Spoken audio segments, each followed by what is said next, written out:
Hello.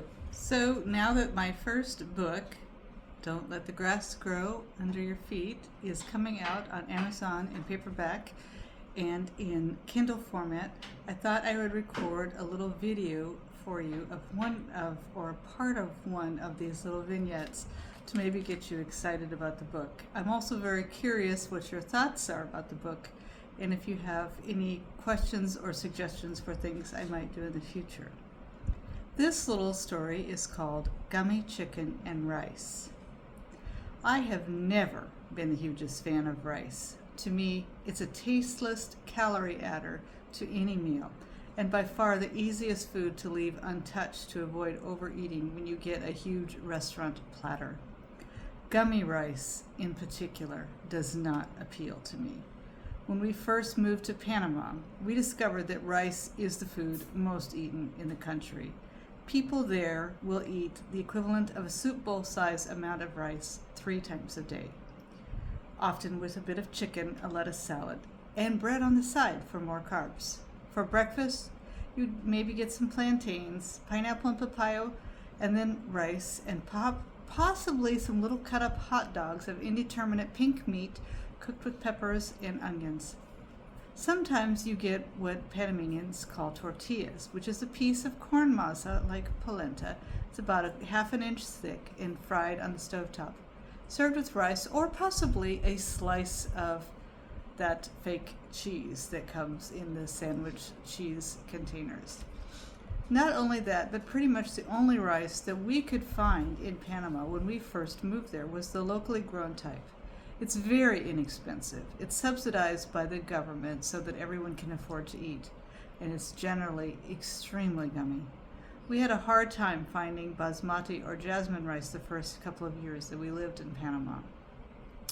Another thing that we discovered when we moved to Boquete was that there was almost no produce in the 2 small grocery stores that were downtown at the time.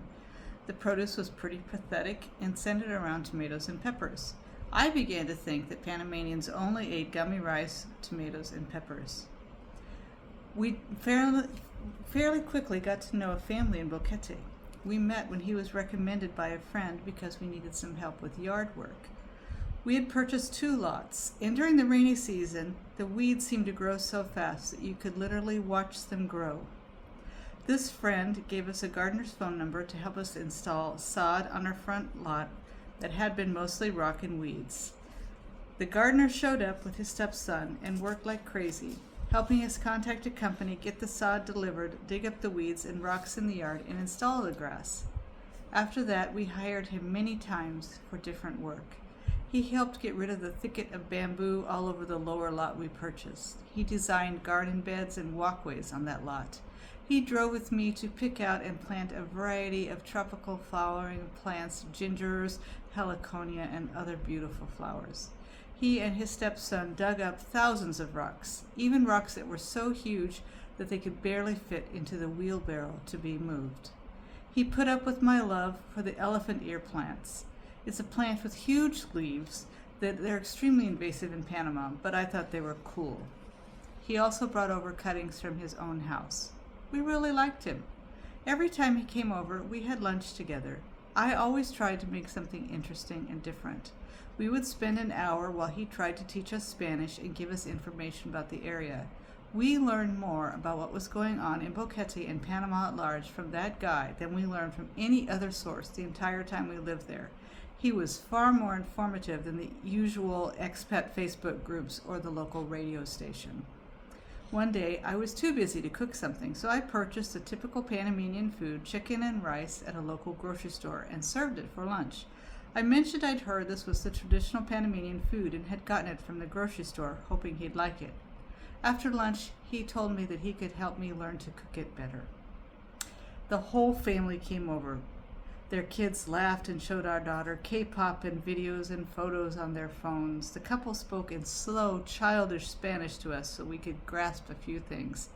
They brought over rice and fresh veggies. We cooked the rice together. Mostly, they showed me how to cook it. First, the chicken was cooked in water.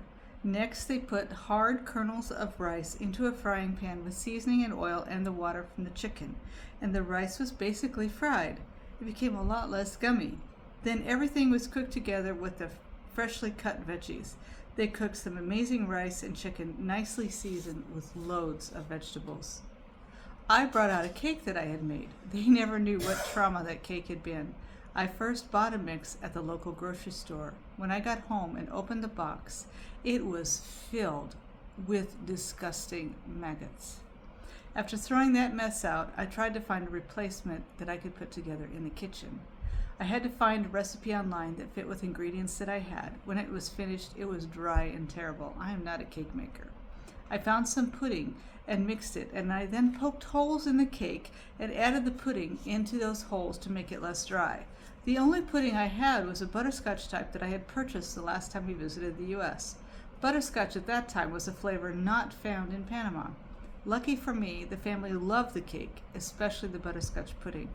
They also told me that Panamanians typically don't buy their produce at grocery stores, but generally at little fruterias.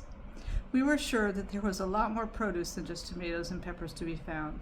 We ate, laughed, and attempted to communicate. After that meal, we pulled out a game of Uno and taught them the game. The girls loved learning a new game. It was an evening of fun and family. I learned from them to make ripe plantains fried in butter for breakfast, or when green, fried as chips with salt and seasoning. We learned that pineapples and papayas in Panama have the most amazing flavor. We found some of the tastiest veggies ever at some of the local markets. I never did learn to like the Panamanian rice, but I did learn to enjoy the times together with that family. We went to the quinceañeras of their daughters. They brought over birthday cake for our birthdays so we wouldn't feel alone in a country far from home. And when we left Panama, we gave them the treasures we couldn't take in our car to drive to Mexico. Sometimes it's the little things that draw you together with people from different cultures. Even a purchased pretty tasteless gummy chicken and rice.